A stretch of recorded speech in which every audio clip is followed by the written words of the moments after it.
What is up, everyone? It's Nate Everyday I'm Hustling. I'm here with my great panel. We got Tommy the Bargain Effect. We have Anthony Pittsburgh and our special guest Zaheer in the house, all the way from the UK. Hi guys. Destiny, the Oh, short I'm And sorry. I'm sorry. racing us to present. I apologize. And best not least, Destiny. Thank you. Tommy forgot me the other day too, so don't feel bad. He's I about to just reach hear the camera and like grip you up by that beautiful beard, Nate. Right next to you, it's like I put line tamer and everything today. It's it's doing all right this morning. Then Destiny come over and yank it all out. So I'm to grow a beard. Not getting very far. I can't let myself get past that stage. Like if I grow this out on my chin any longer than like where Zaheer's is at, it starts getting all wild and I can't handle that. So I try to keep them 7 hairs that are growing all crazy, in unison, so it just don't go past that point.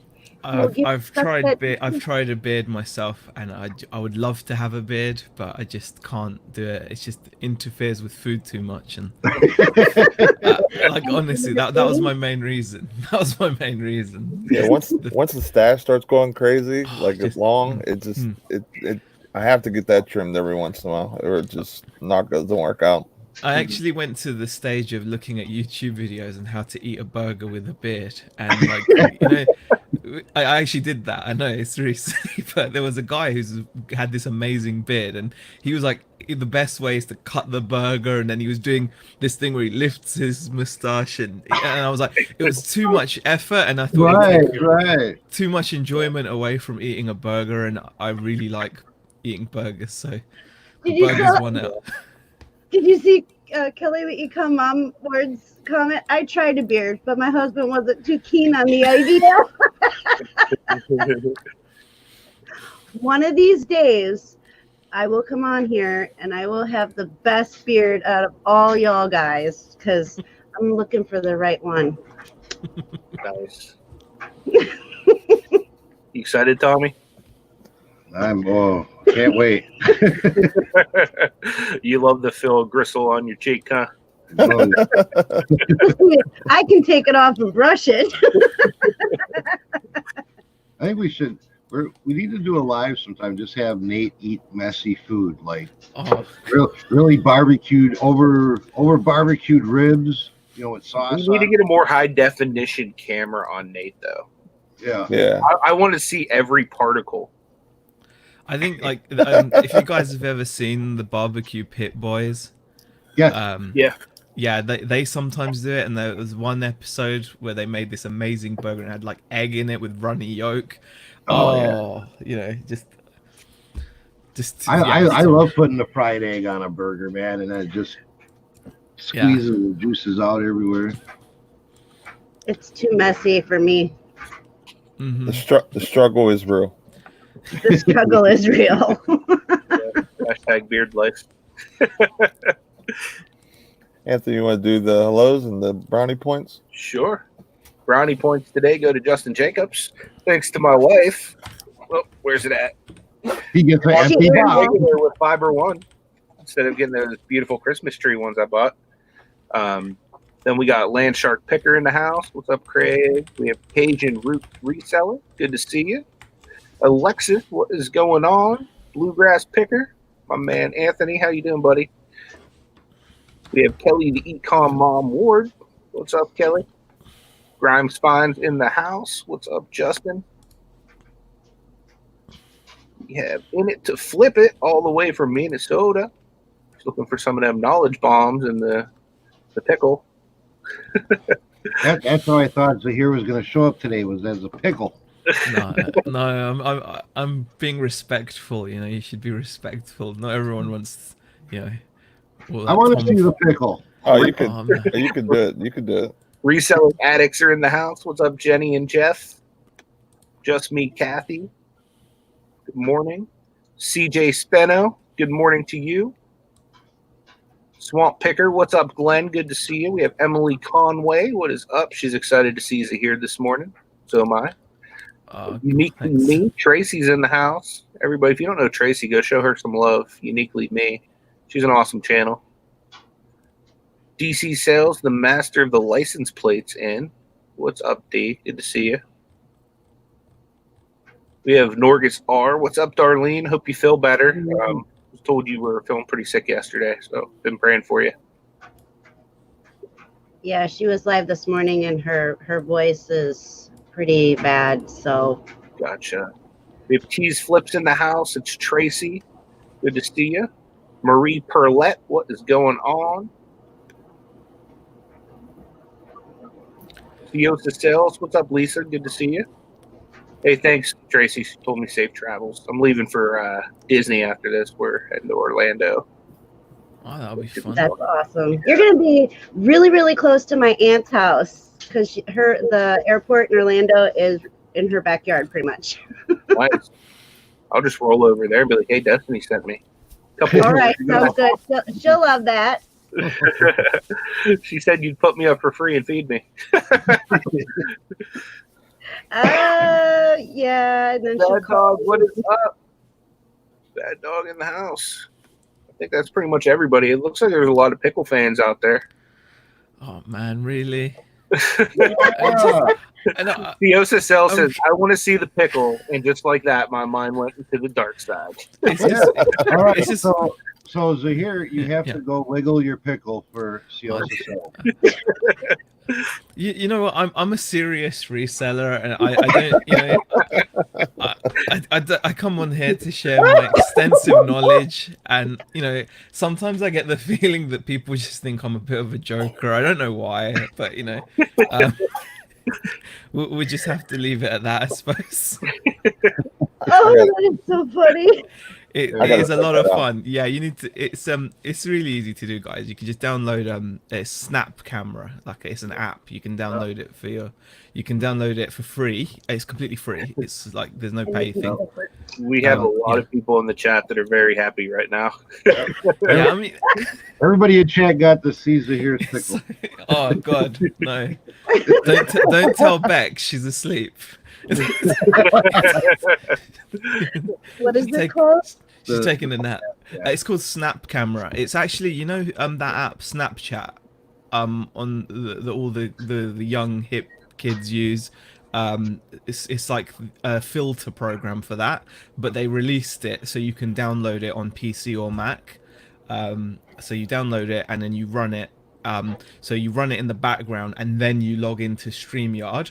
And when you log into StreamYard, when you go to your settings to choose which webcam you want to use, you'll see your webcam appear under its normal name, but it will also appear as Snap Camera. So you select that, and then you have the app open at the same time, and then you can just choose between lots of different funky filters. Yeah, That's awesome. I'm gonna have to try that. Hey, he was It's very a funny. donut. He was a donut the other morning eating a donut. Yeah, you can. Yeah, you can. There's lots of different ones. Like, yeah. Oh, lots of that would different be so filters. bad for you.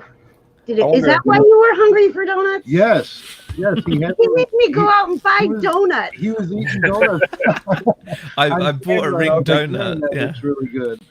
I actually bought a ring donut just so I could eat a ring donut with That's my what head. he made me pick up. Yeah, I Yeah, have a it- weakness for donuts as it is, It's and then this when one I here. see him that- eating a donut, I was like, "No, I really need a donut." it's pretty good, isn't it? I imagine him eating a donut. Yeah. Yeah. Yeah, well, I'll have to try that out during a working hangout or whatever and really mess with it because I haven't got a chance to look at it. Yeah, it's a saw- lot of fun. I It's saw it just on I saw it on Tommy's live, or was it Tommy? Or no, Tracy's live last night. The orangutan. Oh As yeah. soon as I logged in, I seen the orangutan. I wonder if with my beard. I wonder if the orangutan and the beard would work out. The beard. If it did that, that would be amazing. Like a bearded Right. orangutan. That would be awesome. That would be pretty amazing. That'd go viral for sure. You guys would all have to sign in under a different animal. That's what we should do one day. Host a show as something. coming soon to YouTube. That would be great. So here, Yep. give us a little rundown of what you do and just how long you've been doing it, so on and so Sure. forth. My name is Zaheer, and I started reselling on eBay around probably 4 to 5 years ago now. I started by doing what a lot of people do, which is, you just go onto the internet and search, hey, now how can I make money online? And I came across at the time some US sellers back in the day, like I think it was GillDaddy and GillMama, but like the one that really struck a nerve was this guy called DIY Mike. He does a lot of car tuning videos now, but originally he did a lot of content about how he made money on eBay, and he mentioned that in his like first or second year he made like a lot of money selling car parts on eBay, and it was just something that was like, wow, you can do that. And you deep dive into the rabbit hole, but it was still just an idea then, because it was just watching US resellers, and I didn't know that whether it's stupid thinking back on it, but I didn't actually think, oh, it would be possible over here. I was like, oh, they're doing it in the US, it must be different over there. But then Nick Hills, who's like the biggest YouTube reseller channel in the UK, or at least the one biggest that I know of, at least, he started making videos. This guy suddenly pops up from his shed or whatever, making videos saying he does exactly that here in the UK, and that really inspired me to start going out there and buying things and flipping them for profit. And I followed his channel from pretty much the beginning, and then it got me into making videos about it. I've been on YouTube for many years, but like my original YouTube channel is just more about like my personal interests and things like that. Watching Nick got me into making the videos about it as well, and then it just grew, and and then fast forward 5 years later, me and the family moved from the southeast of England to the northwest of England, which is about 260 miles. So probably not a lot of distance for you guys, but that's more or less the length of the country for us. And I got my wife Rebecca involved. She used to work in a doctor's surgery. She came on board. Unfortunately, we had a little setback where things don't often work out as you'd like them to. We just simply didn't turn over enough money to have her working full time, so she had to go back to work part time. So still an improvement on what it was before, where she was working full time, but that's now like our main goal, is to to be able to earn enough and do it to get her to not have to work part time. So that's a précis of the whole situation. Yeah, I hear that. You'll get there, I'm sure. If anybody can get to that point, you can. I think it's just, people learn at different speeds, and I've got no shame in admitting I'm not the quickest on like taking up new ideas or adapting. I think that's one thing I've learned, is it takes me a little bit longer than it would other people. Some people are really sharp on adapting to changes, and I think this year that's really come into the front of my mind, because obviously we've had all these changes with eBay, for example, and it's like with all the changes to good till cancelled listings becoming the standard rather than having 30-day listings, and then all these other changes they've made, and some sellers are really quick to adapt to them. I mean, I remember when when eBay switched from doing the shorter durations to the good till cancelled listings, I remember pretty quickly, a month or two after that, Craigslist Hunter, who's an amazing YouTube channel as well, Pete, you could tell he's an experienced business person. It only took him like a month or two, and he'd analysed what had happened to his sales, and he pinpointed what the situation and the reason was, and on top of that, he implemented the necessary change. So he realized that the good till cancelled was affecting the sales, and then they figured out a system where they were manually ending and relisting certain items after a certain amount of time.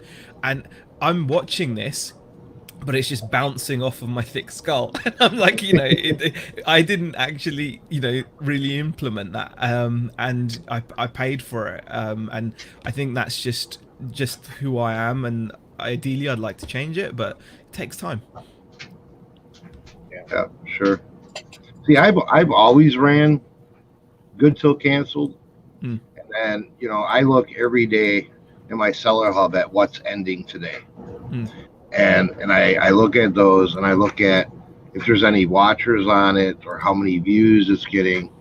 And I'll end those. I've always done it this way, even before good till cancel. And if it's not getting any traction, I'll manually end it and change something, whether it's titling, maybe joggle the main picture around, you know, edit the pricing, and then sell similar on it. And I do that every morning. That's usually what I do when I get up in the morning. It's the first thing I do, have my coffee and run through that list. And I find that to be effective. I tried letting it go and not touching it, because people say, well, you got to get indexed on Google and this and that. It takes about 30 days for Google to even recognize it. But I don't want to sit on my items that long. I'd rather turn them over quicker for a lesser price than let it get indexed to Google and be found in Google search. Sure. I mean, I think that's definitely something we're looking at doing on the, on our general item store. But like, I think RC Mad, is it RC Mad IX or something in the chat? It says, yeah, we have that many listings.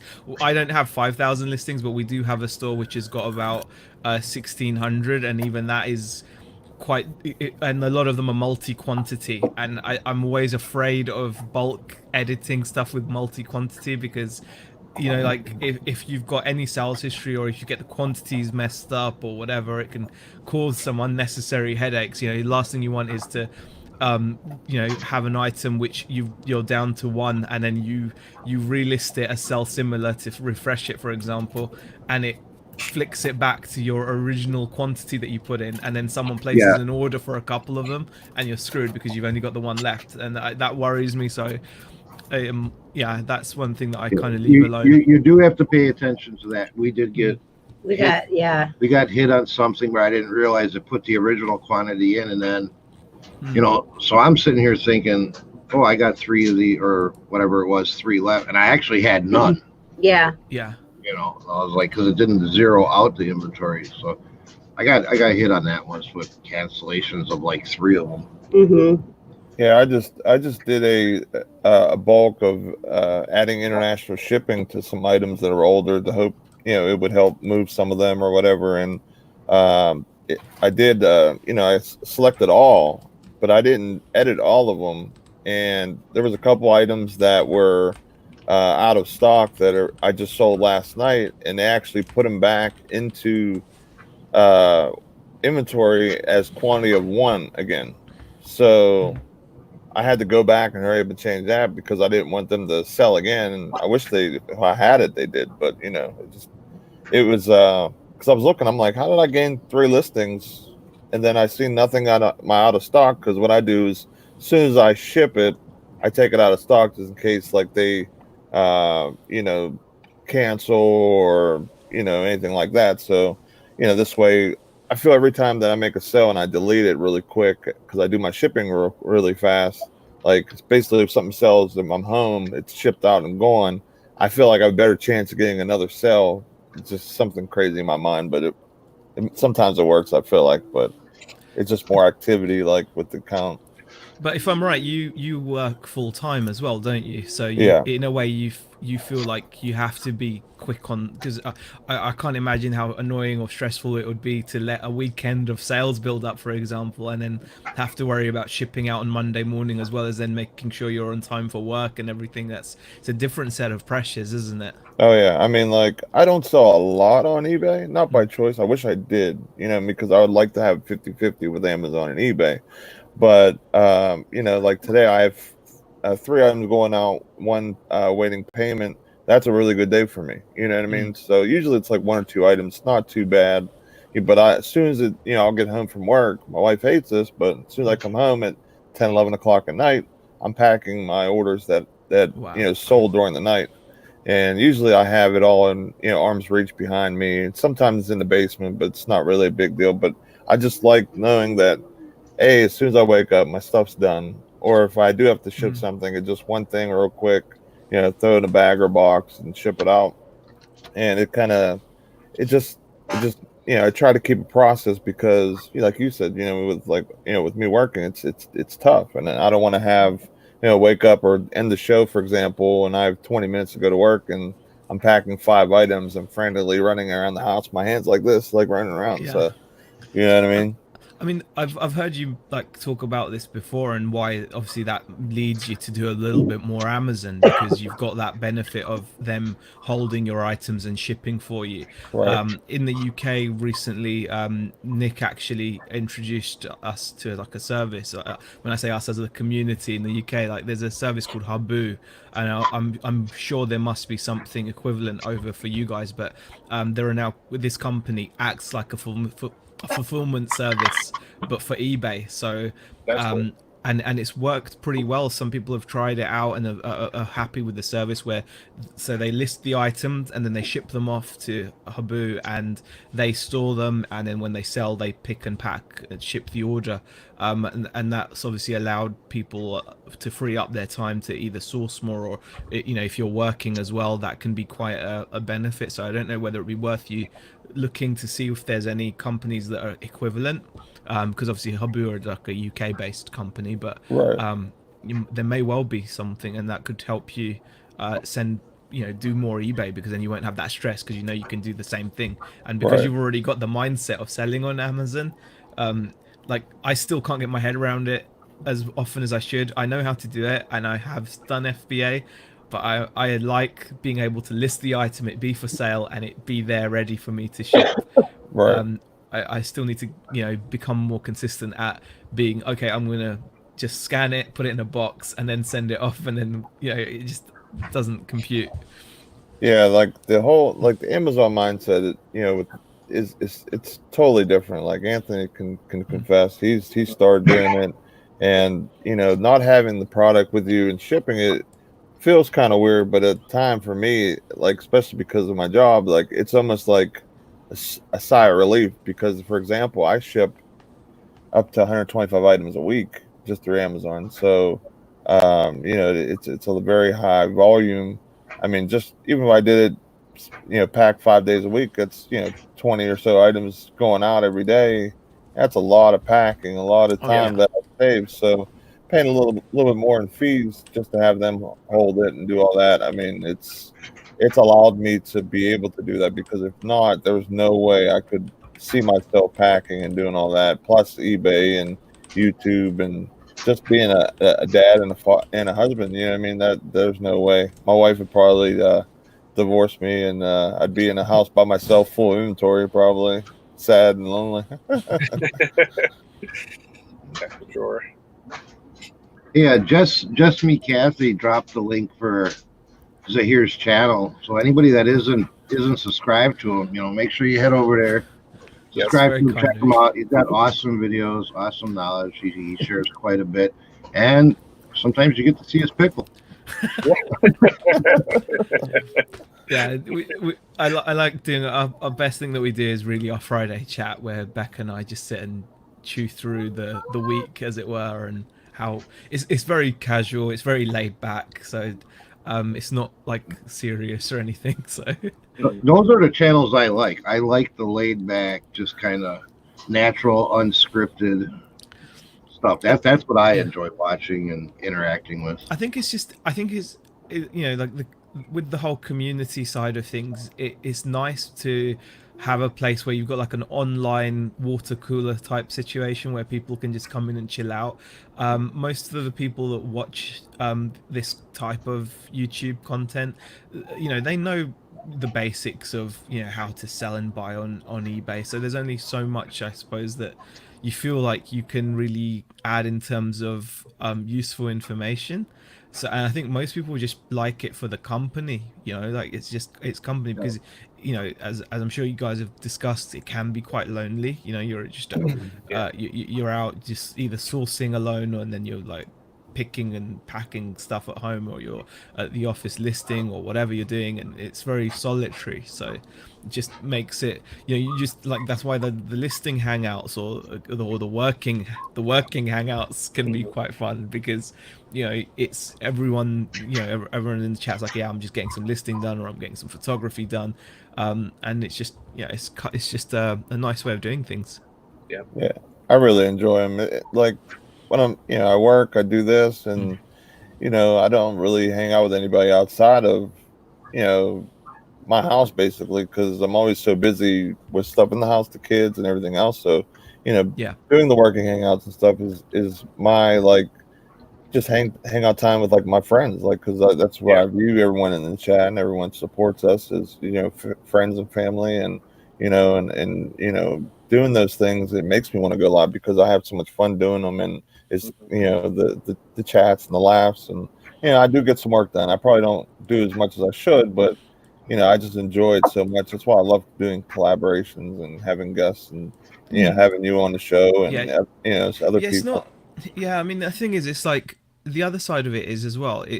I think sometimes you can be like, oh, if I'm online, I'm not going to be working as much. And you're right, you probably wouldn't be as productive. But the other side is, if you're feeling quite down or lonely and working by yourself, would you actually sit and get that work done? I mean, I know that from my experience, I'm speaking from experience, where there's been times where I've not been on YouTube. I've on purposely not been on there, because I'm telling myself, look, you can't waste time on YouTube. You've got to work hard, and you've got to get listing done. But mentally, it's a lot easier said than done. If you're in that place where you're feeling a bit down, and you're like feeling a bit lonely, you're just going to end up sitting there staring into space. So it's better that you do just join like a live stream or something, or join into a chat. And you might not be super productive. You might only get 5 listings done in an hour, as opposed to getting 20 done. But the reality is, you would never have gotten 20 done, and actually you wouldn't have even gotten those 5 done if you hadn't joined a live stream. So that's how I sometimes feel about it. Oh, what have you got there? They just brought me Pittsburgh cream donuts. Ah, nice. My favorite. Nice. Yeah, and she brought me a new battery for my vape. Those are my favorite donuts ever. Like, I know. When I go to the bakery, I'm like, in the bakery they call them Boston cream. Yeah.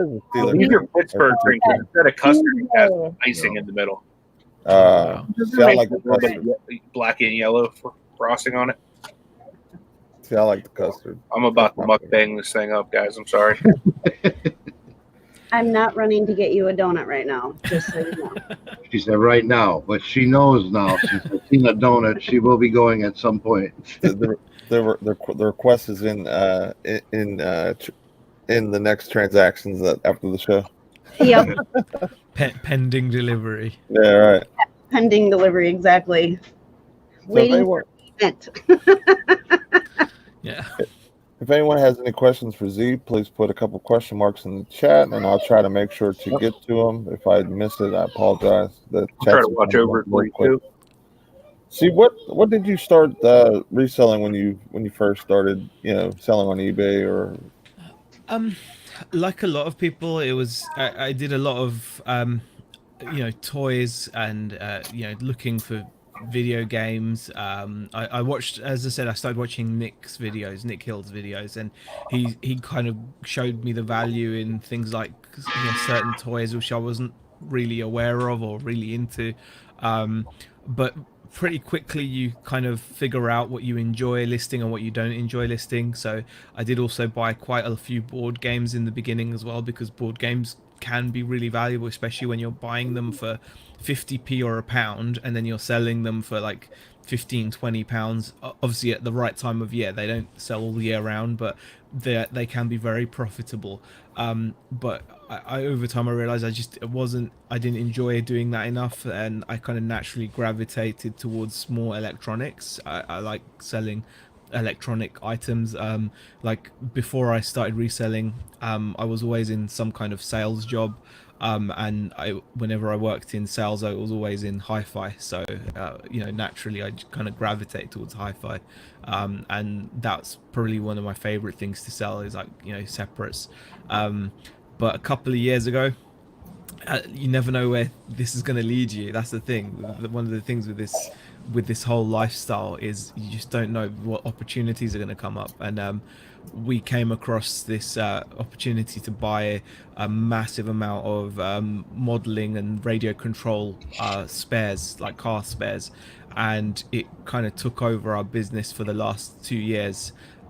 We bought literally crates of the stuff. It was huge. It was the biggest purchase we'd ever made, and it consumed our store like overnight, literally, and our store just became like a place to go and buy radio control car parts. And it's been selling for the past couple of years. It's only just really this year it started to tail off, but it's now at the point where it's just money for nothing. Like, I haven't listed on that store for, I can just not list on that store now for months. It doesn't matter, because it just, people just come in and I'll still sell a few £100 a week of turnover. So it's dropped massively to what it was a year or two ago, but it's now money for nothing. And we've gone back to selling like thrifted pickups on a separate store. Do you have Traxxas parts? No, not many. Only a couple. I need Traxxas parts. Yeah, no, not many. No, this was like vintage stuff that was like, probably in the shop's warehouse for ages, and it was all like, mostly it was like Thunder Tiger and old Tamiya and old Schumacher and things like that. So, but yeah, that's pretty much. But like I said, we're trying to keep that going is difficult, because it needs investment to keep things fresh, because obviously the eBay store hasn't had fresh inventory for a while, so it's just working off of its own steam, and we're just letting it just tick along, and then we're focusing on the second store. That's where I want to get. I want to get to the point where I'm able to make the big, real huge purchases like you did. And, like you said, once you get to that certain spot, it's all profit, and that stuff's sitting, like, you never want anything to sit, but that stuff sitting there is your profit. And every time something sells, packing that item gets so much easier and so much better. I mean, it's difficult. I don't know if this will show, but you see these crates. There's some crates over there, which, like, are just behind me, the blue ones. Yeah. So there's like 3 rows like that, and that's literally about 8,000 RC parts. So wow. In terms of quantity. So and like I said, we don't have to list it. I mean, our sales have tanked. We were doing at one stage, like probably about 4,000 to 5,000 a month in turnover on those. It's now dropped to the point where we're probably only doing like £300-400 a week, so it's about £1,200 to £1,600 turnover a month now. But bear in mind, I'm not having to do any work. I'm not having to go out and source for it. I'm not listing on the store, really. Not done any listing on it for weeks. And when something sells, it's not ending my listing, because I normally have multiples of the item. I mean, I've got 10 items to ship on that store as it is just from yesterday. All they're all smalls, so these things are not selling for a lot of money. I mean, we're talking like you might get a sale for £6 or £8 or 10 or 15 or whatever. But it's all large letter stuff, so it's all stuff that I'll pick out and it'll go in an envelope like that, and that's it. Right. There's literally. And that is ideally what I would like, is for me, instead of just turning over 300-400 a week with about 1,600 items, if I was with the big boys in that niche, I'd probably have about 10,000 listings, and I'd have that, but a bigger tick along turnover, because once you've done the work, it's done. Once you've listed 50 of this or that, I mean, like something like this, this is like one of the biggest items I sell on that store. Just to give you an example, that's like a big item, because it's like a shell. Most of the things I sell, I like you've seen RC parts and stuff, but they're just it's little things like this, little packets like that. Yeah. So that'll be like a £5 or a £10. I don't know, probably a £5. So just shove it in the envelope and off it goes. So. Yeah, I love packing stuff like that. It's every time I make a sale and it's one of those things, I'm like, all right, it's super easy. That's why I like selling clothes. That's why I first started selling Yeah, I was watching people on YouTube and they're buying shirts for $1, like polos and this and that. And I'm like, wait, those sell for that much? And I'm like, I better go to my Goodwill and see if I can get some of those. So that's Heck yeah. kind of how I started. You know, I started with the clothes and then I kind of figured out, like, okay, not all of these are good. Hmm. It took me a second to, I mean, I should have known because I do, you know, I buy Nike and Under Armour stuff for my personal use. So I should have knew like that stuff should have been the stuff I probably should have gravitated to only. But, you know, being so excited when you're first, you know, sourcing and stuff like that, you see something for $1, you're just grabbing it up and throw it in, and like it's an Amazon purchase, and you're swiping the whole shelf. You know what I mean? So Yeah. Yeah. You definitely go through a learning curve. I mean, I think it's like, and no matter what you get into, so even with this, RC stuff, like we got lucky with this big haul that it happened to be stuff that was in demand.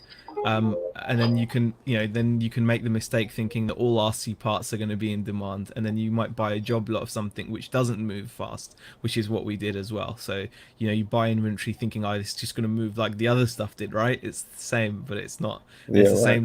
same, like you said, with clothing or with toys or with anything really. It's knowing what what's what within each. Now So with some of your inventory, the older it gets, would the prices go up on some of those things, or would it kind of yes, creep down? it weirdly it goes up. The more, obviously it depends on the availability. So but the thing is, the nice thing is because we've got nothing in this stuff now, we on the stuff that's plentiful and prices are driven down, we can go lower than anyone and it doesn't bother us because it's just pure profit anyway. Right. But yeah, there are parts that we've sold and we regularly sell for way more than they used to sell for when they were new in the shop. Yeah, because people just don't know where else to, or they can't go anywhere else. Well, what Wanted to is thank, I wanted no to good? thank real quick Jenny for her purchase. I appreciate that. Mm. Jenny's awesome. Jenny from Always. the block. What is a niche or a market that you would look or want to start selling, like items to start selling, and that you think there's a lot of potential to, um, to make good money in? I think there's so many. I think that's just too broad. I mean, like I definitely want to make this RC stuff work for us because it's once it's in place, it will just trickle away and it's just amazing. But I also like to sell clothes as well. Like I said, the hi-fi stuff is really good. Vintage hi-fi is if you want something which is like high average selling price. Mm-hmm. And you get a good quality of customer as well. If you sell high quality hi-fi, like the right brands, you can do really well from that as well. Obviously I love selling things like action figures and stuff. I absolutely adore selling stuff like that too, but that's quite a competitive market. But again, if you can come across a good deal, then you can do well. I mean, I recently picked up a lot of action figures from auction. I paid like £170 all in. And there was about 40 or 50 action figures. One of those happened to be worth like £100 on its own. It was like some rare Diamond Select Star Trek figure of like a character called Kang, and I was so surprised because in my head Star Trek was overproduced, much like 99.9% of Star Wars stuff. It's just I thought, it's going to be worth nothing. And I looked into it, and I'm seeing this thing's like worth £100, and it actually sold to someone in Canada for like 115 odd pounds, something like that. So that got me back most of my investment just on that one figure, and then we've been selling the rest of it. So Yeah, there's a lot of money even in the loose figures, like the ones that are open. Like I'll go around in the summer and I'll buy up like all the action figures I can find that are like a buck or under, and they sell really good. Like today, I sold 2 action figures, and I think I paid $0.25 a piece for them. yeah, and I think sometimes it's not always about what's the most profitable niche as well. Sometimes it's about what you're going to enjoy doing and be consistent at. I think that, like, I'd much rather sell something that's not as valuable as something else, but I know I'd be consistent at working on it, and I've got a passion for it. Yeah. You know, that's why I like doing the RC stuff, because you know, I'm like I said, I'm shipping parts for as little, sometimes as little as £3, right? Like, so you know, £3 £49 or £3.99, £4.99, £5.99. That's not exciting money, you know. It's that when you get that ka-ching and you look down and someone's bought some O-rings from you for like £3.99, you're not gonna go like, hey, beg, you know, I just sold some O-rings. I'm not gonna do that. But I know that you know, it's a niche that I enjoy. I mean, I personally like that whole thing, and you know, I love RC cars, and so I like selling the parts for them. And when we've got the money, I know I'll consistently work on that, on that business. Whereas if I was forcing myself to do something, it's just so much more difficult. Thank you. Now we've talked a little bit about I think when other chats about like Amazon, and the one day we were chatting, you're like, now that I'm talking about this, I should have started listing some of that stuff on Amazon. Is Amazon something you're trying to grow, or is it 50-50, or I at the moment, Amazon is almost non-existent right now for me, simply because I haven't sent anything in. It's something that has a massive potential for us to grow, and when I have done it, it's been really successful. It's one of those weird things where I've not had a bad experience with it, or, you know, like returns and things like that don't really bother me.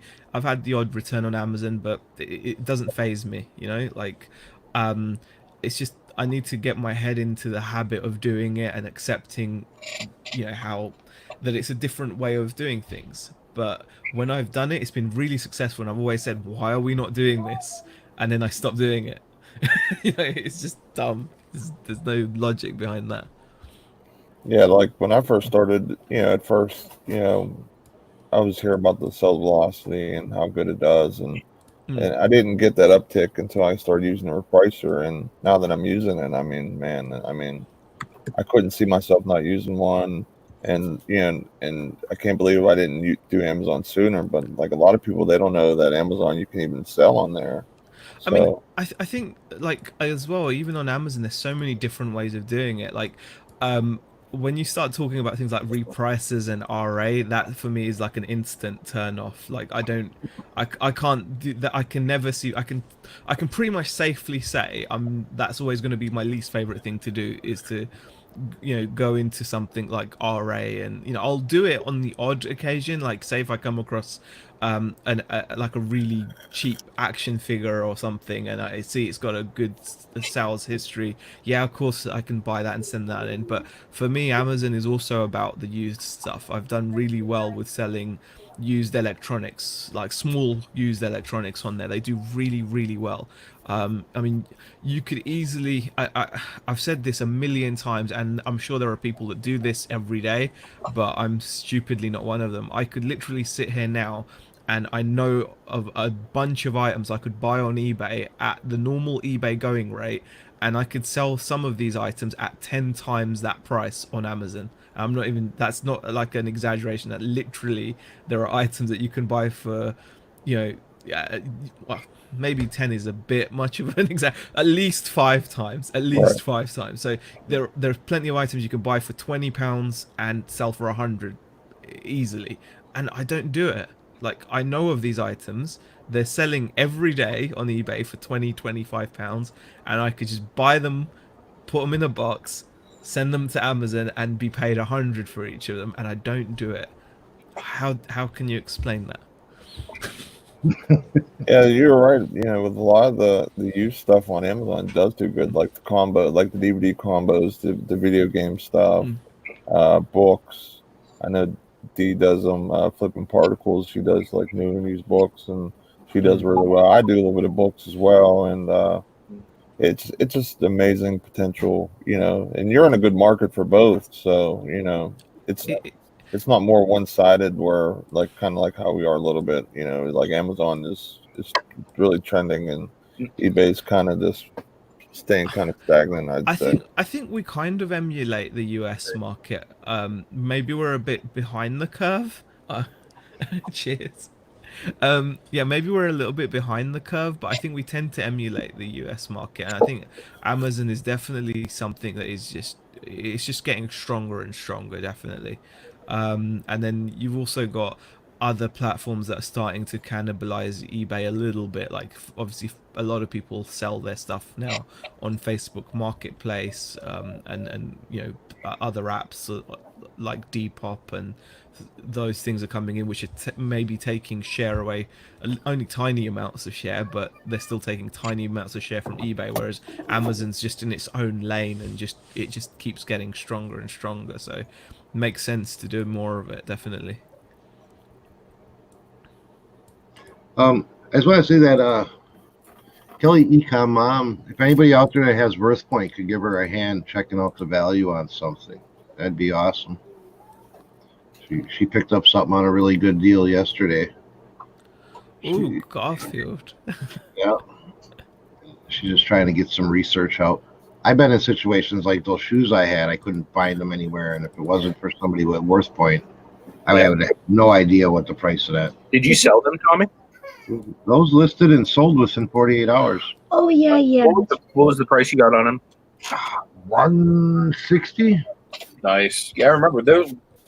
Those are what were they again? Like Dwayne Wade Converse, like brand new. That's right. Yeah, I knew the Marquette University edition. I remember the number 3. I was thinking Allen Iverson, but I'm like, yeah, it definitely was an Allen Iverson. Gotcha. No, we had them for a while and couldn't find anything. I had them just sitting because I couldn't comp them because they were just so rare that you couldn't find them anywhere. Speaking of Dwayne Wade, I see Z's wearing a Heat hoodie. Are you a fan of the Heat or no in general? No, not at all. That you like? I just thought it was super nice and super comfortable. Yeah, I do like just jerseys and things. I'm not. I don't unfortunately follow any of the sports. Okay. Yeah, just football for me, which is soccer for you guys. Yeah, I like football. Who's your team? Palace, Crystal Palace. Okay. Not as well known as Man United or Liverpool or Chelsea, but Liverpool's the team that I follow. Liverpool. Yeah, they're doing really well, aren't they? They're doing really well. So. He's like the GQ of reselling. He always has some nice shirts and stuff on all the time. I should sell this really, but this is super cool. Look at that. It's got the little Adidas logo there as well, and the embroidery is really cool. I got a couple of great Heat hats that would match that, man. We should team up and sell it as a pair and get more money. Yeah, I'm not letting go of this. I don't think I did buy it to resell, but nah, it's not going anywhere. I do that too often. Do you guys do that often? I mean, just buy and just keep stuff that you should really sell. Here, I got a prime example. Check this out. You know what I do? Just to try to keep it, I'll list it much higher than it's actually worth. And then if it sells, then I'm like, okay, I could always go and buy one with the money I just got. Fair enough. These out. That was on face. The wireless microphone. I bought them to resell. And then I started thinking, hey, wait a minute. We got that meetup that we're going to do with you guys, and they might come in handy if we have like a group in an area, they're wireless microphones, so people could like introduce themselves to each other. So I'm like, we'll just hold on to them. I bought a lavalier off of Derek when I was staying at his house, and I was like, oh, that'd be cool to resell. But then I was like, wait a minute, I can use it. Lavalier. Well, I mean, the thing is, it's like a clip-on microphone. It's such a nice part of the job, though, isn't it? Like you're getting these things so much cheaper than you'd be able to buy them on the open market. I mean, like I'd never buy a hoodie like this from a shop because it would be like 50 or 60 pounds probably if I went to the Adidas shop or something. Like I would never spend that. But if I'm picking it up for like a $5 or something from a charity shop, I can't grumble. He also picked up a couple pairs of pants that he was going to resell, and he ended up keeping them. I definitely do that. Because you know what? I just don't like going clothes shopping. I really don't. The only time I like going clothes shopping is when I'm sourcing. That's it. Right. And then I'm really I excited about haven't it. I haven't went into a store besides like socks and stuff. But Yeah, as far shirts and jeans, I haven't went into a store and paid retail price, and I can't remember how long. exactly. If I come across something that's my size, chances are I'm keeping it, no matter how cool it is, because I'm just like, well, I'm not going to go to the shops for this. I don't shop for myself really. So, Right. you know, I like, don't either. yeah, But if I happen to come yeah, across something, then it's exactly. Yeah, I think for me it's a little bit harder to do that. Oop, of a connection. I'm putting in the chat here in a second the link for our Facebook group. If anyone would like to join that, if you have channel updates or like how Kelly Econ Mom's having issues, maybe comping an item, anything like that.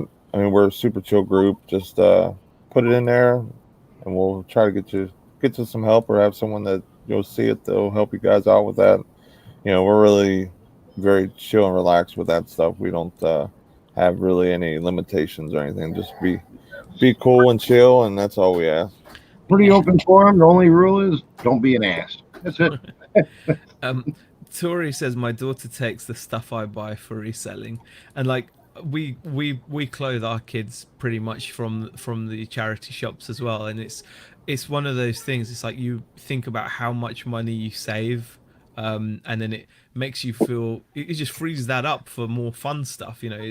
I'd much rather spend money taking the kids out somewhere to eat or to bowling or something rather than Right. on one like you're talking about one pair of trousers can even from a regular store is going to cost you like 20 to 30 pounds, like just a regular it's just mind-boggling how much more it is, and I can't make myself do it, so I'm really glad that my kids are okay with wearing like thrifted clothes. I mean, they wear good brands, better brands than I'd be buying them if they were new. For sure. Yeah, that's like that same mindset I have. Like we'll go to the bins and we'll go to thrift stores and stuff like that, and we'll buy stuff for the house that is basically brand new, that doesn't have any to wear, or doesn't still have tags, and I'll tell my wife, I'm like, look how much money we just saved just buying this here. Like we can use this for, like you said, go out to eat or whatever, and then at the end of the day, if we do that or whatever, I feel so much better about it because I'm a cheapskate. So I'm like, there, I got my bonus value, and we could do this for. And that's a memory as well, isn't it? A Oh memory. yeah, Like you go out and you it's just it's something that's so much more precious. Tracy says sometimes Zaheer opens his home to eBay buyers to his shopping and watching his daughters eat cereal. Oh yeah, yeah. I hope that doesn't happen again. I really do. Just people. Like because of our like radio control car stuff shop, it looks like a shop. Like it looks kind of I hate using the word professional, but it looks kind of professional because it's all new in packet, stuff and lots of it. So we had this little patch a few months ago where people were just turning up at our house, and it kind of led us to take an office on earlier this year, which we unfortunately had to give back because it just wasn't.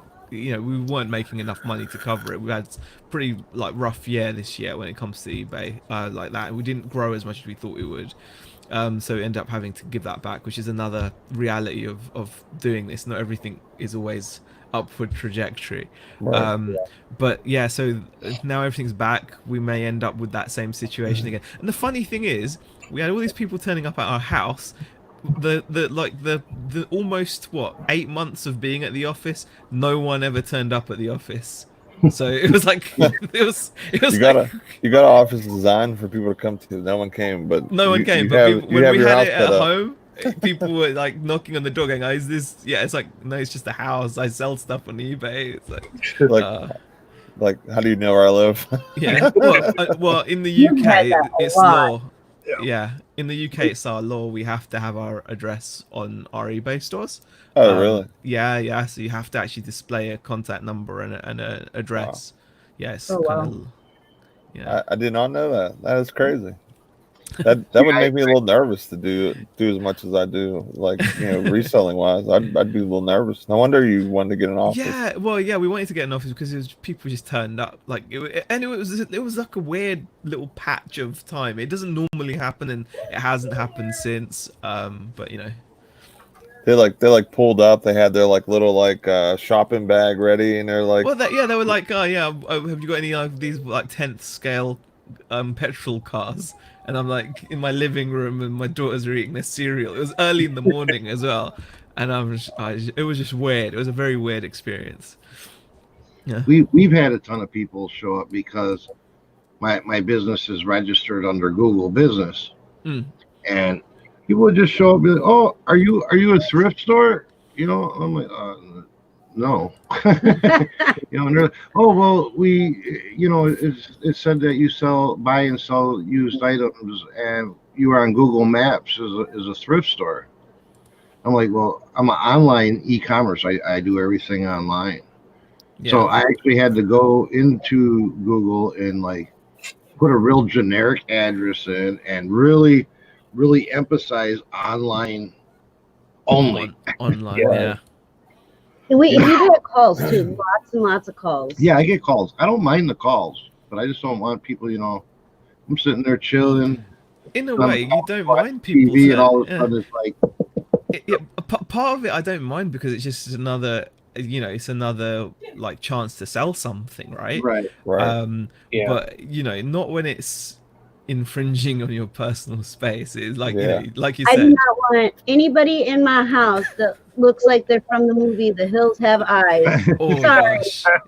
Yeah. And that's what that's a scary movie, that is. Yeah. My question is, did either of you guys make a sale when that happened? Yes. The positive is I made sales. Every time someone turned up, they bought. Because I ran and I would totally try to upsell them something if they were like. No, I did. Yeah. I had one guy that came, and we're sitting outside. And he's like, "No," I was like, "No, everything's online." But I gave him my business card with the eBay store address, and I was like, "Well, what type of stuff are you looking for?" And he's like, "Well, I'm an artifact collector." So I sold him. I ended up selling him a jacket, gloves, hat, and everything. See, that's the thing. I think it's so powerful to actually have. In a way, I love it when people actually. In that respect, I love the idea of someone being there. So like when Craigslist Hunter has got his shop and people turn up, because you can sell to them. You can actually sell to them. And when someone's there, if someone's made the effort to come to your store, if they've mistaken your online business as a shop, they're there to buy. They're not. They've not traveled that. I mean, these guys that turned up. It was like a family that turned up, and they're 8:30 in the morning because they wanted to beat the rush hour, and they were looking really confused. I mean, my question is, once they turned up outside and they'd realized it wasn't a shop, it was just a house. They still then decided to knock, and I would have thought, maybe it's not a shop. Maybe we should just go. But yeah, exactly. That'd have been my thoughts. Maybe I should call, and maybe this is the wrong address or something. But they just knocked anyway because they've driven 40 minutes or something. So, oh, wow. but since we're in a tourist area, we live in a tourist area. A lot of these people were from out of town. And they just look for the thrift stores, or they're looking for ways to find things, So in the summertime, we'll be sitting outside, or I'll be cutting the grass or something. I'll see somebody drive by slow, then they drive by again slow, and they're looking at their phones. So I know they're looking at GPS, and they're looking at the house. And I'm like, they're gonna stop. They're gonna stop, and they're looking for the bargain effect thrift store. But I absorb that opportunity to try to make a connection, because what type of stuff are you looking for? Like the Articat guy, I don't have to ever list anything Articat on eBay again. I just call this dude up and say, "Hey, I found this, and you interested?" Boom. I can sell it. I can have it sold before I even bought it. Yeah, exactly. I think that's a powerful thing, isn't it? To build up that kind of a connection. It's kind of like what Lonnie has with his guy. I mean, his guy just calls Lonnie up, and he knows that he's got a buyer there, you know, like Right. that's amazing, isn't it? So that's such a mutually beneficial situation to be in. And touch wood, I've actually got a similar situation where I can, you know, I know, you know, where I get, sometimes I'll get a phone call, and it's always exciting when you get that phone call, because you know that there's no competition, there's no, you know, you don't have to worry, you don't have to stress it. It's just you know, it's a good relationship to have, and you can only build those when you meet people face to face, you know. Right. We have a local auction house here. They have an auction every Tuesday, and there's a guy there that everybody hates because this guy. Oh, yeah. I admire the guy. This guy goes there. He already has buyers for the stuff.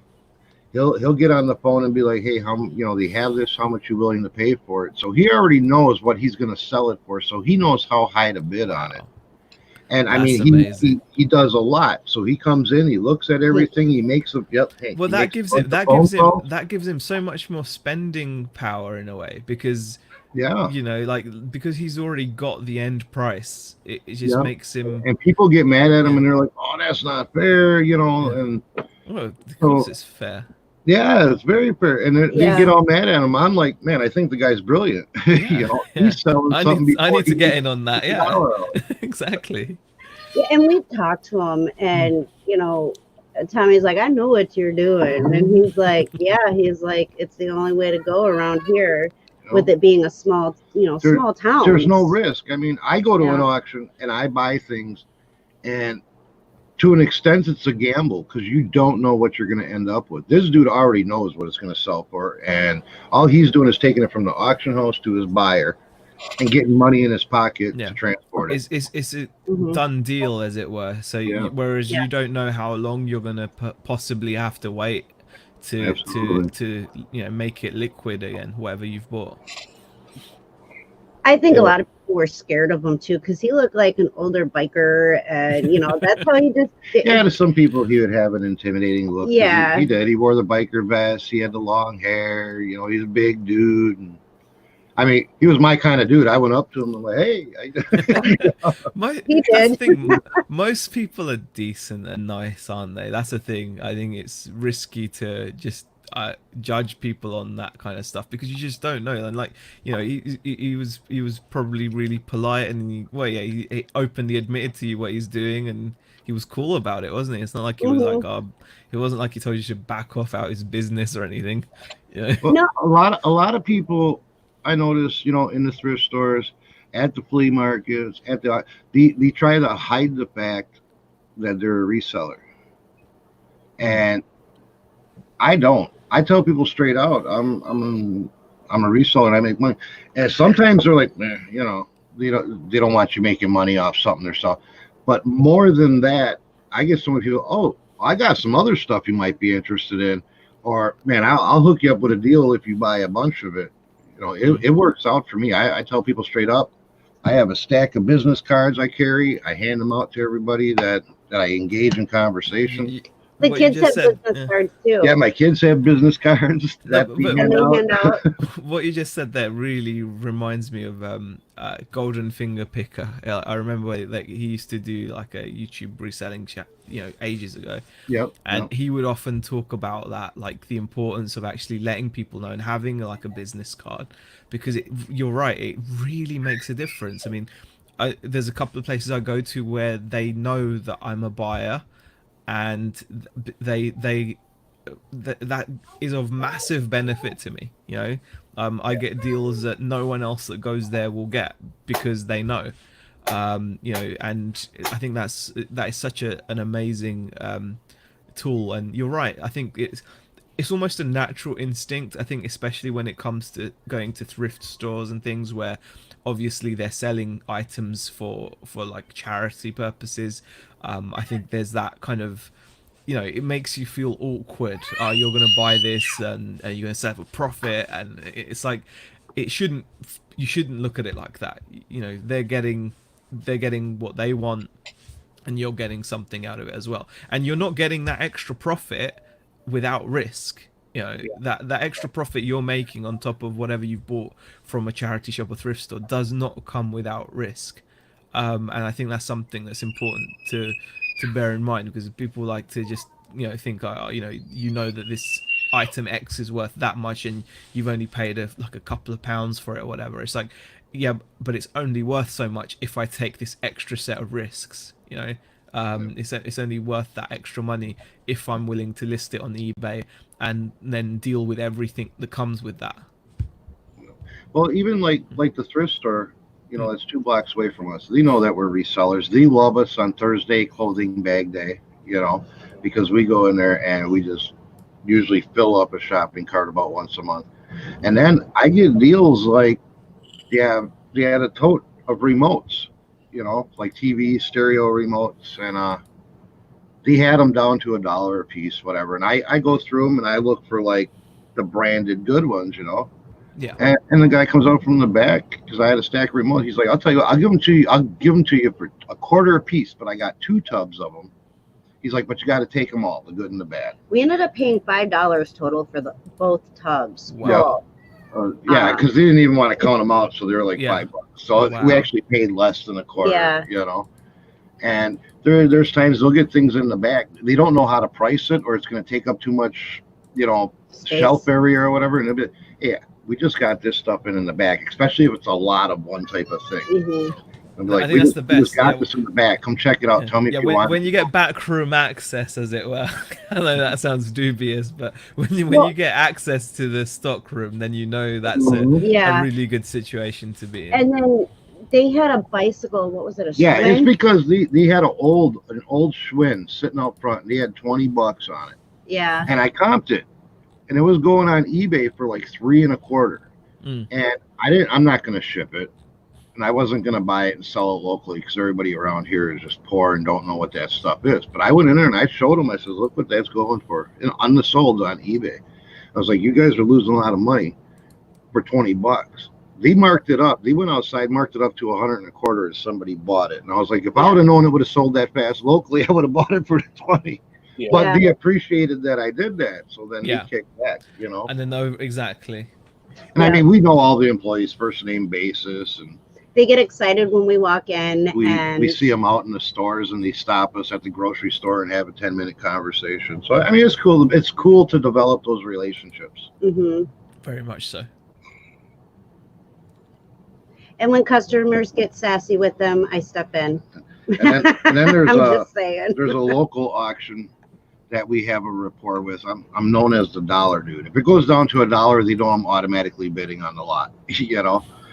So they go through their auctions, and they're like, I would take for $1. Yeah, I'll take it for $1. Yeah. I mean, if you that was especially when we had our flea market booth, because if I can buy a box of stuff, of just miscellaneous random stuff for $1, yeah, I'm gonna take it. I'll even if I have to throw it on my dollar table or quarter table, and there's 10 items in there. Yep, I'm taking it. I don't blame you.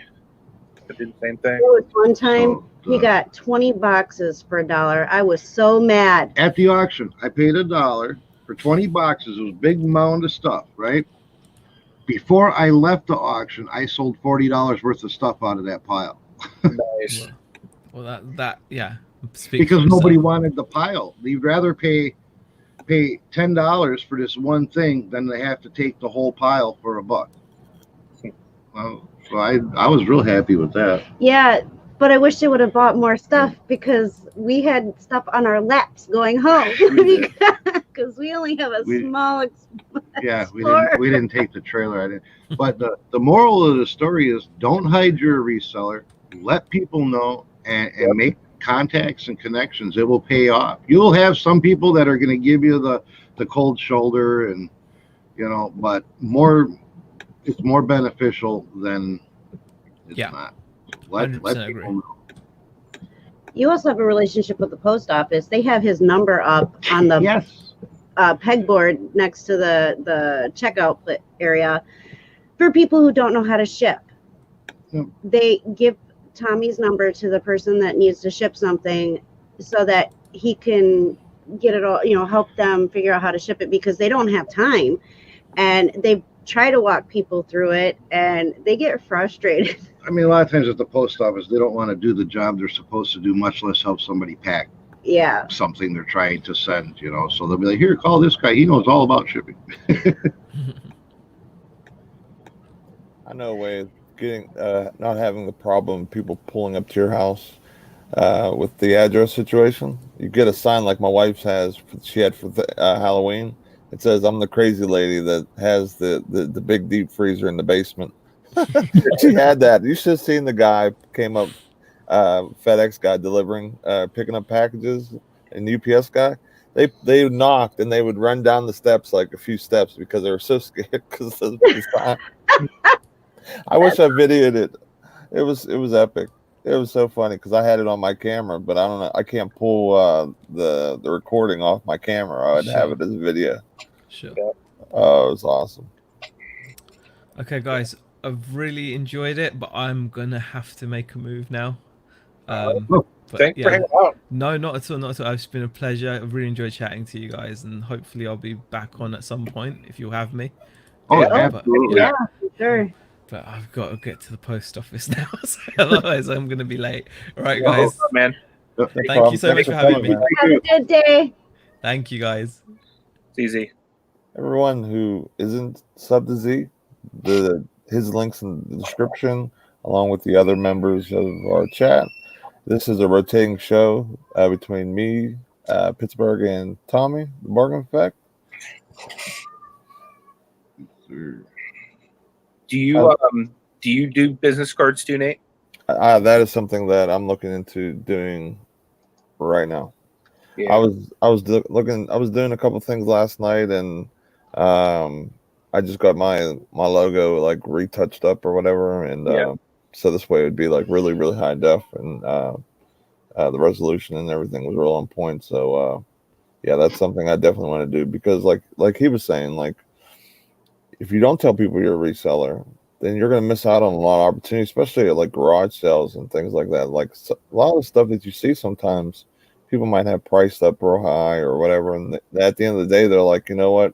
Even if I get half for the stuff that I want, maybe I'll just let it go. You know what I mean? So, it's all about networking and getting with people. And that's part of the reason I wanted to do YouTube too. Like I wanted the community and the friendships and to collab with people like how me and Anthony do and stuff like that. But it's also for for the networking side. Hopefully that people will maybe have some deals or find me that I'm local to, and they just maybe don't want to be in the business, or they have a collection that they have and they don't want to deal with anymore.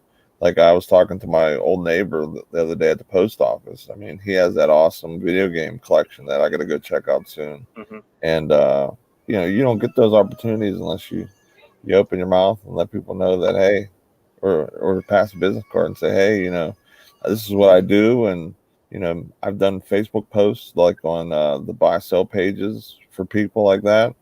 Haven't got a lot of good opportunities yet, but it just it takes one good opportunity to really cash in. Yeah, I made up these cards here. I'm covering it has my phone number, but I'm covering it up right now. But I've been handing these out. I just had a guy text me the other day that is gonna basically, he's a contractor. He's gonna give me a whole bunch of like his old power tools and stuff like that because they just upgraded in his company.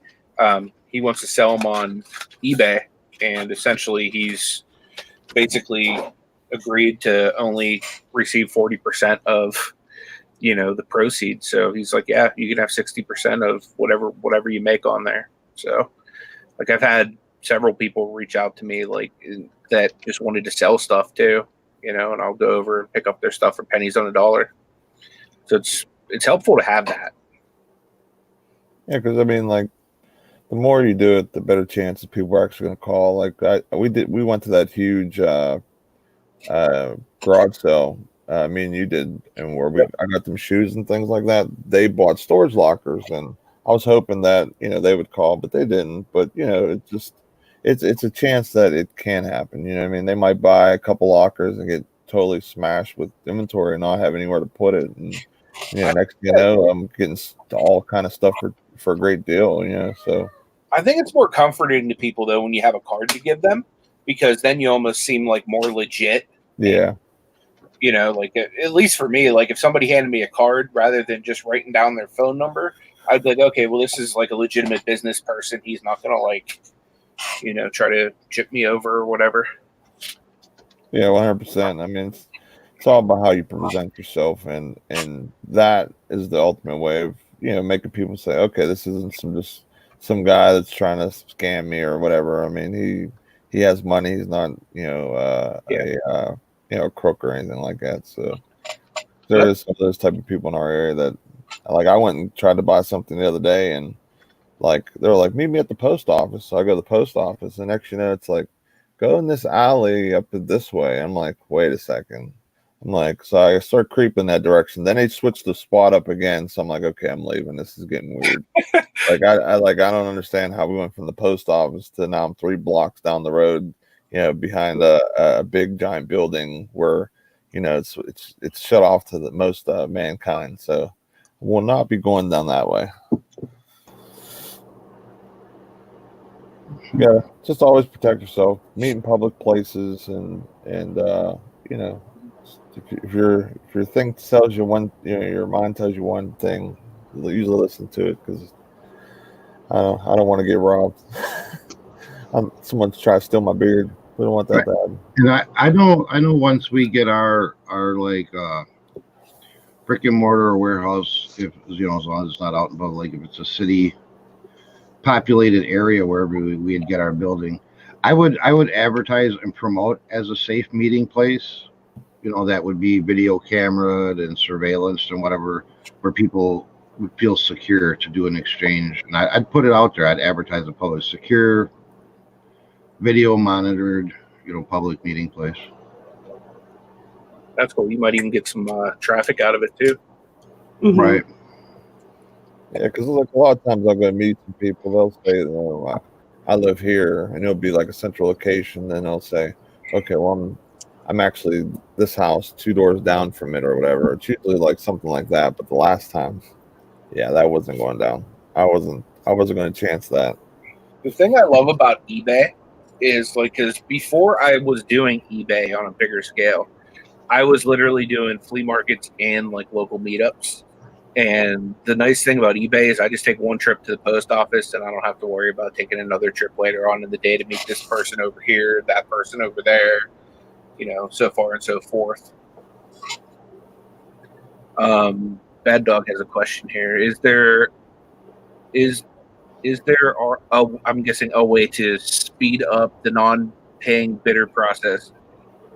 Can I cancel and file NPD? Had 3 Christmas items tied up this week. Can't relist.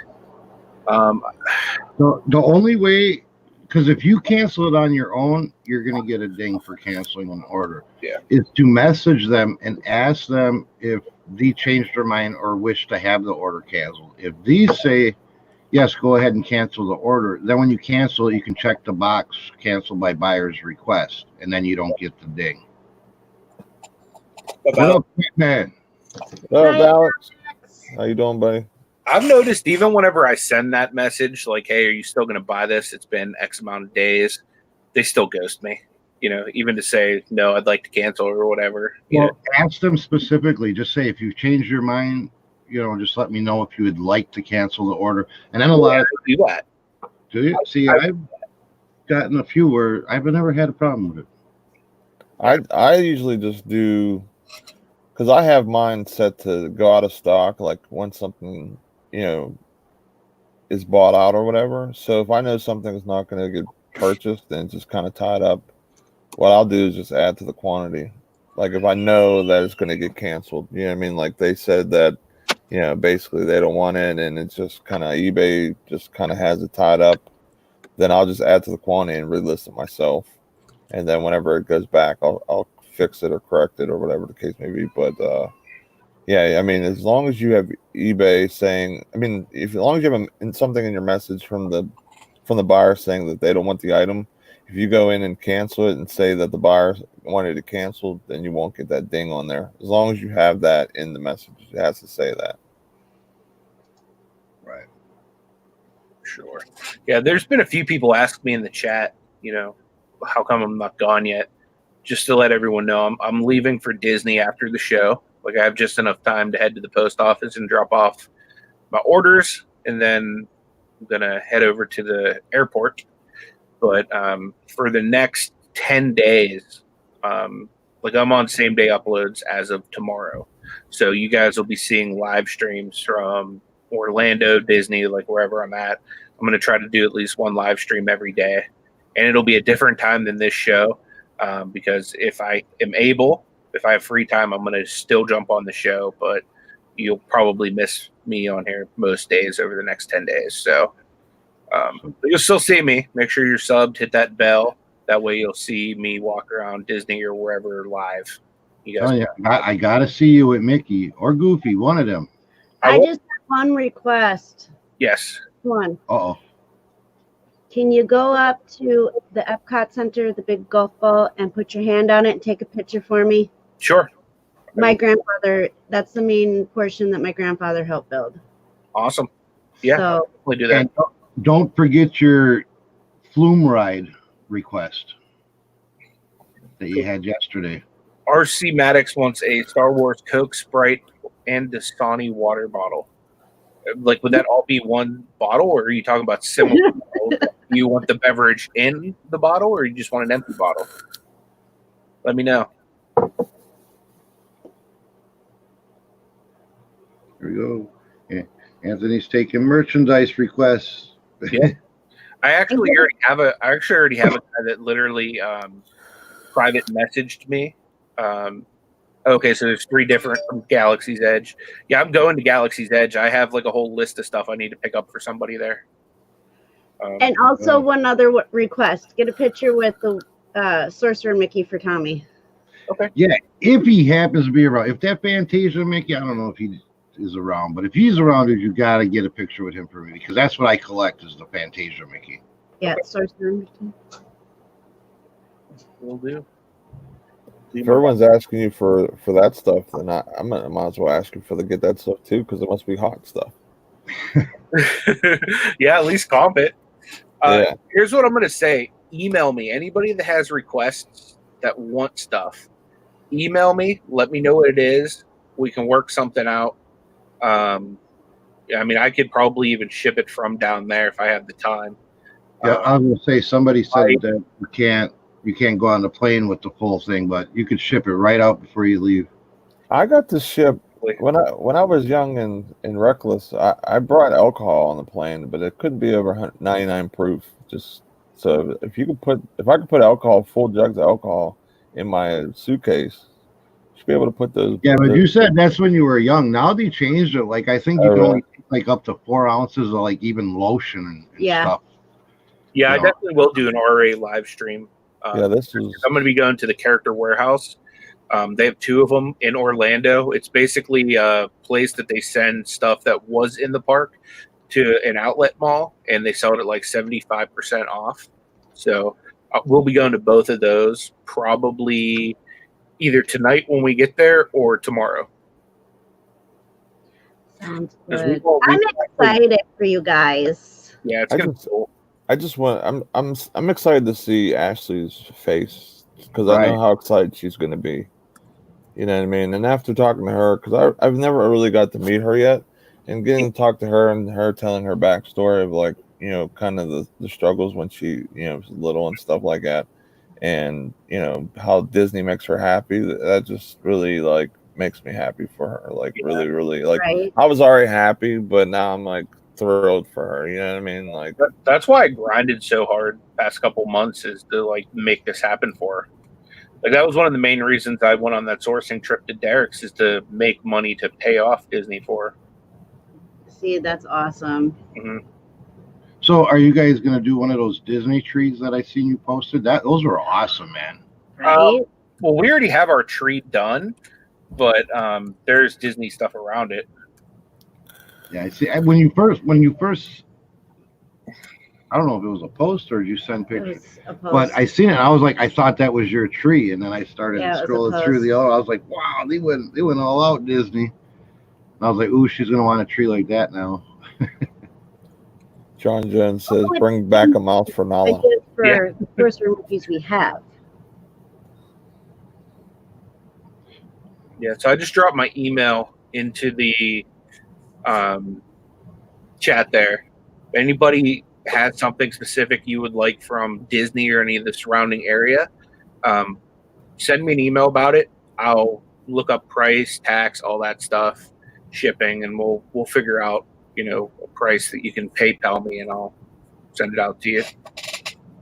Like, I'm going to be bringing back a minimum of, so like, we packed a suitcase inside of a suitcase, and we're bringing that just for inventory that we're carrying on. Plus, I have my recording bag that literally only has like a GoPro, some bins, gloves, and a IKEA bag in it. So this is going to get filled with inventory too on the way back. So we can have 2 bags we carry on each, and then 2 that we stow each with Southwest. So we're gonna maximize that with inventory for eBay and Amazon. Awesome. Yeah, I'm looking forward to it. Midwest. Asher already knows there's going to be plenty of sourcing on this trip. I'm trying to get her to hit up some yard sales on Saturday or Sunday.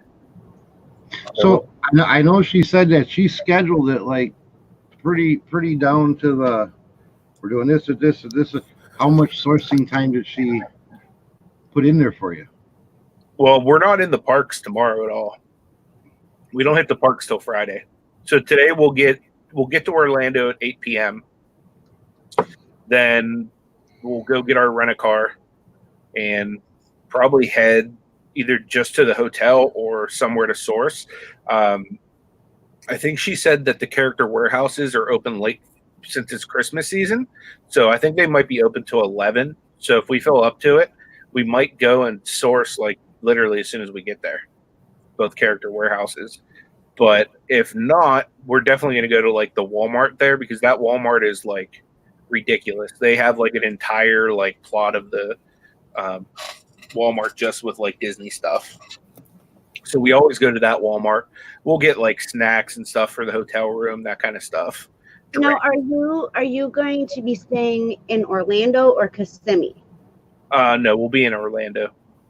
Okay. Yeah, we'll be in Orlando because the first tonight and tomorrow night we're off Disney property, but the rest of the trip will be on property. So okay. Trying to remember where we're staying. I can't remember, but it's awesome. They got a nice pool. They still do like the Disney breakfast where you can have like Mickey waffles and all that. So it's off Disney property, but they still have a lot of cool Disney stuff there. So it's really close to Kissimmee then. Oh yeah, Kissimmee's like right next door to Orlando. Yeah, because Kissimmee, yeah, that's where all the parks and stuff are outside of Orlando. It's like a suburb of Orlando. Yeah. Did you see what John Jones said? He says, pack all of your Disney finds in a big Home Depot box, send them to Amazon FBA with that sweet low cost of shipping, then recall them back to your house. That's not a bad idea. Just make sure set the pricing really high so they don't sell and someone's like, wait, this ain't what I want. Michelle Lathan says you meet up with Resort TV 1. I know Ashley said that if she sees them, she's gonna like go up and try to meet them. So yeah, I mean, because I'll be streaming too. Day, right? What's that? They go live every day from Disney. I think so, yeah. But we're going to, I know for a fact I'm going to live stream the NBA experience. I'm not sure what day we're going to do that. That's a brand new thing they have, since I'm like a really big basketball fan. You can go and get like drafted by your favorite team, and they have all kinds of different like drills and stuff you can do. It's pretty cool. So I'm going to go get drafted by the Cleveland Cavaliers. It's going to be awesome. I'd have got drafted by the Lakers this time. Yeah, no, I'm good on the Lakers. I'm a LeBron fan.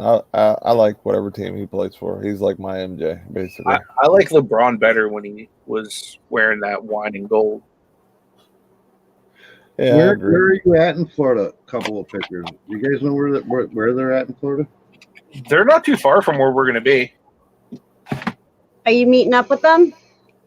I'd like to. If you guys are like free tomorrow. Maybe we can catch lunch or do something. That'd be cool. That would be cool. I know I'll have the most time tomorrow. So this is the LeBron I like. He's bringing trophies to Cleveland. I didn't even know they made a Lego like for him like that. That's Yep. awesome. Yeah, he's on eBay right now. She's in Florida. Well, yeah. Welcome We go to Florida. I definitely want to meet up. There's a lot of resellers down there that I'd like to meet up with. Yeah, and we have many different towns we can stay in and cities we can stay in because I have family all over. Yeah. I was born in West Palm. Nice. Yep. So Lisa or Rob, if either of you guys want to get together maybe for a meal or something tomorrow, just let me know. Lisa C says, "Welcome to Florida. Now please go home." This is what us residents say. Uh-huh. I remember my parents saying that all the time when I was growing up and we were there. I want to go to Florida so bad next year. That's like maybe that's going to be my goal that I said.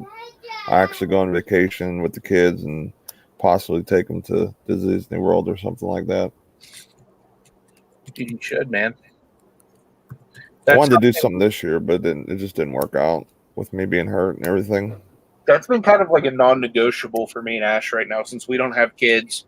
Like every year we have to take a good vacation and just like kind of reconnect because she's like literally never around. You know, she works so much. So like with our thing, we go on a good vacation and we both like bust our butts trying to get it paid off because when we schedule a vacation, we do it with like months in advance. So that way we can literally pay off little by little, you know, every week, every month, whatever. That makes sense. Did they say where they were at in Florida? A couple of pickers. Mm-mm. Lisa or Rob, where are you guys at in Florida? Yeah, I know a lot of people down there. Donatello's down there. There's a bunch of people. My aunt's a sheriff in Orlando, so Rally Roots are in Florida, aren't you? Yeah, Raleigh Roots. We should set up her like your aunt fake arresting Ashley for wearing Disney wears in public or something crazy like that. Funny. Oh, I could talk to her. That would be funny. That would be great. My aunt is amazing. She is such a strong, amazing woman, and I'm so proud of her. Yeah, I'll see if I can get a hold of her. That'd be cool. I don't know if she can do it though, but I can talk to her. That would be funny. That would be great. What would you have her arrested for? I don't know. Disney too much. Like, because when like she wears them ears and stuff, maybe she could get arrested for impersonating a cartoon character. Oh, that would That would be really cool. For wearing bootlegged I'll like Disney merch. It's like your merch is not Disney. And she'll be like, I'm a collector. Yes, it is. Yeah, Alex is in Miami. Yeah, Miami I think is like a good 3 hours or so from Orlando because we've driven there before. Yeah, Miami's. Oh yeah, Oscar's in Florida too. Is he by Miami too, Alex? Bootleg. Alex and Oscar live right next door. Yeah. Yeah, I saw that after. Yeah, Alex and Oscar live in the like really close to each other, as far as I understood.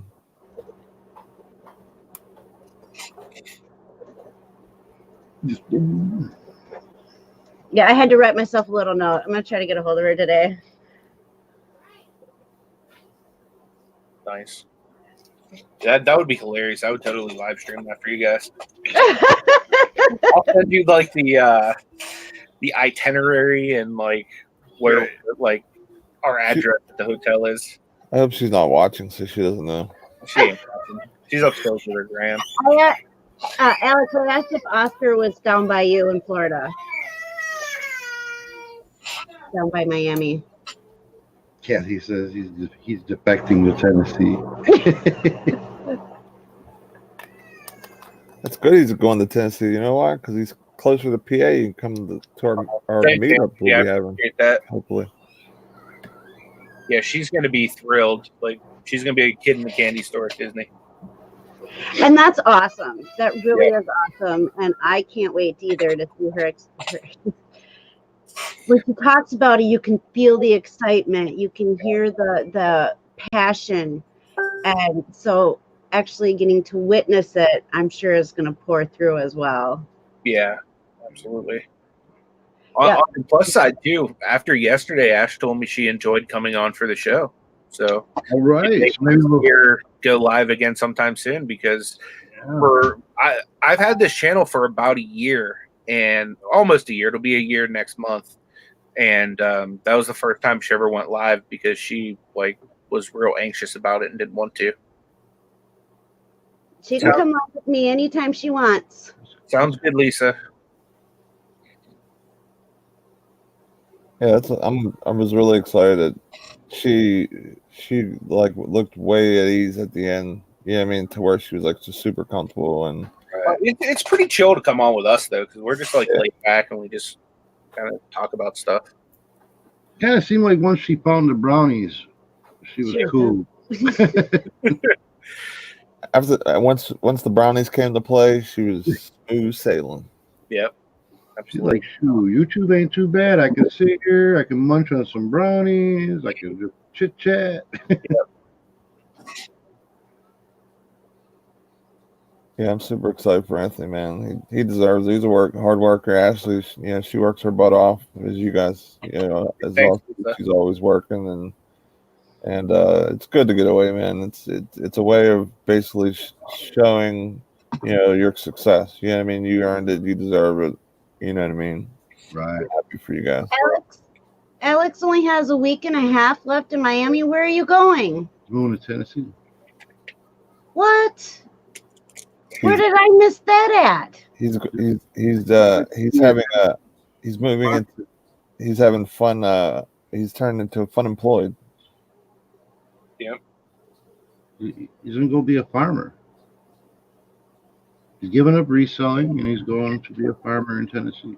No. What? Oh, you're messing with me, aren't you? Oh, you were so bad. The farming part. That's live. The farming part was a joke, but he's moving to Tennessee for real. Yeah, he is moving to Tennessee. He's being fun employed. Okay, so he's going to be with his mom and family. All right, I get it. I have an uncle in Tennessee. I don't remember exactly where, but Just have a big family, Dust. You got people I have everywhere. a very big family. Very big family. Next time I go on vacation or a sourcing trip, I'll have to check in with you and be like, hey, you got any people on this route? Yeah. I have family in Pennsylvania too. I just don't know exactly who they are. Well, that's a good reason to move there. I have a sister in Ohio. I have. Look at all the people you should be closer to if you moved to Pennsylvania. See? Yeah, it should be your immediate family here in Pennsylvania. Exactly. Well, Like it's my you, grandma. Tommy, the kids. It's my grandma's side of the family, and so I have to. Her maiden name is Miller, and so we just started doing. Well, I just started doing a little bit of family history, tracing back when I talked to my grandma last, and yeah, they're from Pennsylvania. I just don't know anything other than that at this point. The only thing I could say I'm sad about is I lose an opportunity to go source with Anthony or do anything with Anthony while he's on vacation. Sadly. Yeah. I'll come back with the binge source. I'll call off. Sure. Like I'm sick. You should just take a ride to Orlando and source with me. I wish, man. I would. If I could, I would. Especially right now. Like yesterday was rough at work. Yeah. For sure, dude. The plan is going to come come together here shortly for me to be fun employed. I'm going to really take what I learned this year and really run with it. You know what I mean? I'm gonna get ungated in some stuff in Amazon and really push the envelope, really, really good. And I'm gonna use my sources and my research and just go to town. You know what I mean? I'm just gonna do what I do. I'm sorry to hear that, Alexis. Yeah, sourcing always does it for me too. Whenever I feel like I'm in a rut, just sitting in this basement all week, sourcing really makes it a lot more fun. Changes my perspective, and sometimes I'll find something cool, and it'll make me excited to go back and list it. So I was hoping this buyer would pay for this last item. I'd have 4 items going out today. Yeah, which is really good for me. It's not a lot. It's nothing like high dollar, but it's a lot of gifty ideas. hopefully I'll have another couple sales here in the next, I don't know, hour or so. That way I can get it shipped out before I leave. Hopefully, you get you have someone as you're going too to help pay for some sourcing stuff too. Well, I'm running a 30 to 40% sale while I'm gone, just to keep activity going in my store. He's doing a clear out event, folks. So if you need some gifts, time is now to buy. Yeah, there's definitely some stuff in there that's like way underpriced due to the sale. I stole his spot. Yeah, like for me to go full time, I would need to make sure that I had bill money set aside, and I'd say at least $5,000, at the very least, of sourcing money. Yeah, I would have money in Amazon already, but a little bit of that would be like just rainy day money and opportunity cash. Because I want to have some money to be able to put some wholesale orders in too, so I can get ungated and everything. So that is my goal day one of 2020. I'll be calling everyone up hungover. Maybe not me hungover, but other people that will be hungover and in business or whatever from partying the night before. I'll be calling up and like, hey, you need another bearded guy, sell some stuff. You want me a line tamered beard like mine? Please don't call here, because I know he's going to party it up at home, and I'm going to be the one with the hangover. It happens every time he has a drink. I end up waking up with the hangover. Well, as we're talking about this, we should do a New Year's live. Yeah, I'm down with that. We should do that. This way we can party with everyone. I was actually thinking about doing one anyway, just because my wife won't be home. She works anyway. Oh, at least I think she does. Or you can come to my house and party. That's true. Party like it's 1999. Yeah. Maybe not 99. Yeah, we should most definitely do that. We'll have people rotating in and out from the chat into the show, say hi, and it's Happy New Year's and all that fun stuff. And even if they don't want to go on, if they're scared about going, putting their cam on, at least come on, say hi with their, just with their mic or their voice, and we'll rotate through as many people as we can. Is this going to be a working hangout, or is this just going to be a hangout? This will be more of on the lines of probably like a Tracy and Tommy show. Oh, so then it's a happy hour show. Oh yeah. Especially if I drink. Like, I haven't drank in a long time, so I'll probably smell a beer or something and probably get drunk. Yeah, we have the happy hour show. Drink though, I'll be like Frank the Tank. I'll just have one. Is it safe for you to drink though? Yeah. Alcohol's never been a bad thing in my end. I just don't want to see you like re-triggered and. Oh no. Because I'd really have to come over there and yank on your beard. Yeah, if that would be the case, I'll let you come choke slam me. I'd even jump so you can pick me up. Gotcha. Oh boy. Yeah, but that'll be fun. You know what I mean? Like, I'm glad we talked about that, because I was thinking about that the other day and I forgot to bring it up, but I just wanted to go on the record and say it on YouTube, so it's like YouTube official. And we're going to do a New Year's happy hour. In with the old, or out with the old, in with the new. I'm hoping next year is so much better for me. It will be. This year was 2020 is where it's at, Des. I am telling you, this year was way too much for me. I'm still trying to catch up. A couple pickers said they'll be in for New Year's hangout. Cool. Heck yeah. Cool.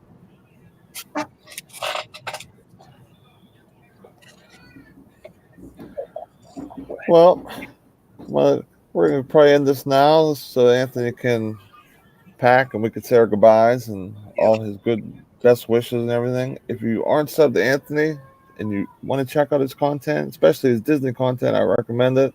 Make sure you subscribe. Also, don't forget my buddy Tommy and his beautiful wife up there.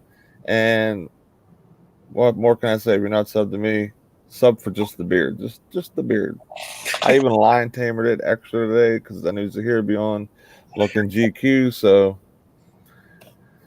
but I appreciate everyone in the chat and everyone who supports us. Highly appreciate it. And we'll be on my channel tomorrow. I almost forgot my channel tomorrow because Anthony won't be here. So Yep. We'll be on here same time, same bad channel. All right, everybody. Have a great day.